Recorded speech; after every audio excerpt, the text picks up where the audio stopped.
Winning a chess game isn't something you can simply make happen. There's no outright winning strategy or forced win. If you simply hope that your opponent will do all of the work for you and make a blunder, you won't win as many games and you won't get very good. The only way to win at chess is by playing with sound strategies and gradually making your position better until you have an overwhelming advantage or your opponent can't handle the pressure and cracks. The key to improving your position is making your pieces active. An active piece is one that is full of potential and ready to jump into action. When you start a game of chess, none of your pieces are active. Most of your pieces can't even move. Your job is to get your pieces into the game and put them on active squares where they can attack, defend, and improve your control of the board. Let's take a look at a few positions and compare who has more active pieces. Let's start by looking at some opening moves and see which side does a better job activating their pieces. White begins the game with e4, controlling the center and already opening up lines for the light-squared bishop and queen.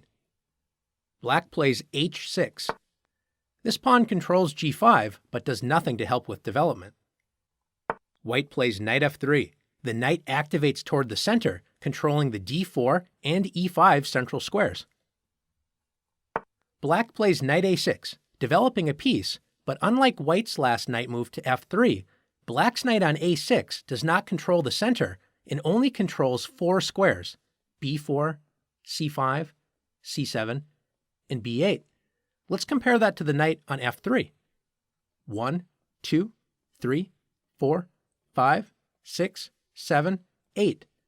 8 total squares, or twice as many as the knight on a6 controls. That's why it's important to develop toward the center. White follows this advice with bishop to c4, controlling the center and placing pressure on Black's weakest point, the f7 square. Notice White is ready to castle on the very next turn.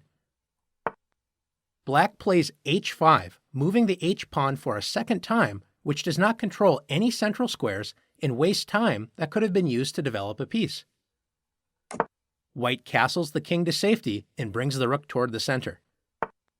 Black places a second knight to the edge of the board, reducing its square control again to only 4 squares, just like the knight on a6. White activates the rook with rook e1. The rook enjoys open lines in the center of the board. Notice the rook can help support the e-pawn's advance up the board in the future.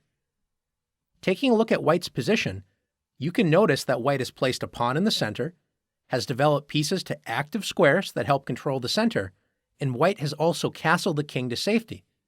Black, on the other hand, does not control any of the key central squares, has 2 knights on the edge of the board, and Black has not moved any pawns that would allow the bishops and queen to enter the game. White's position is far more active. Let's take a look at another position. Take a moment and compare White and Black's pieces. Which side has more active pieces, White or Black? Let's first look at White's pieces. Notice that White has 3 pieces in Black's territory: the bishop on f6, the knight on d6, and the rook on c7. All of these pieces are very active.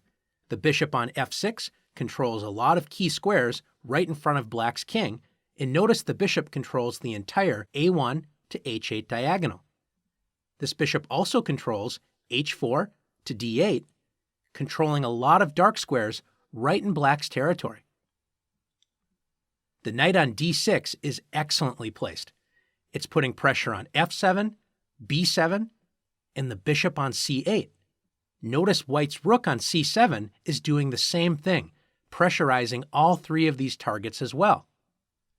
The only piece that's not in Black's territory is the rook on d1, and it enjoys a lot of open squares and also protects the knight on d6. Let's compare that with Black's pieces. Black has no pieces in White's territory, and notice Black has 3 pieces still on the 8th rank: the rook on a8, the bishop on c8, and the rook on f8. The only piece not on the back rank is the knight on h6, stuck in the corner. Notice the knight cannot move to f5 or g4 because White has pawns that would capture that knight. Black's pieces are basically paralyzed. Take a look at the light-squared bishop on c8. It has one square, d7, and it's already protected by the white rook. The black rook on f8 cannot move to e8 because of the knight, or d8 without getting captured by the bishop. The only piece that can move without getting captured is the rook on a8, and it can only move to b8, where it's not really doing much.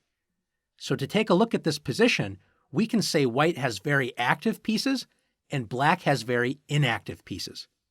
Let's take a look at one more position. Finally, in this position, is it clear which side has more active pieces? Let's take a look.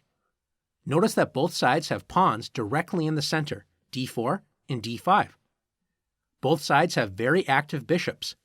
They both control kingside and queenside space. Both sides have queens directly behind those bishops, controlling good diagonals on the king side as well as queen side, and they're well placed in the center of the board. Notice both sides have rooks on the c-file, enjoying a lot of open squares. The only difference between the two sides is the rook on e1 for white has the e-file all to itself. Meanwhile, the rook on f8 isn't really doing that much for black. So black solves this by playing rook f to e8. Both sides have very active pieces. We would call this an even or balanced position. Now that you've learned how to identify active versus inactive pieces, it's your turn to practice activating your pieces.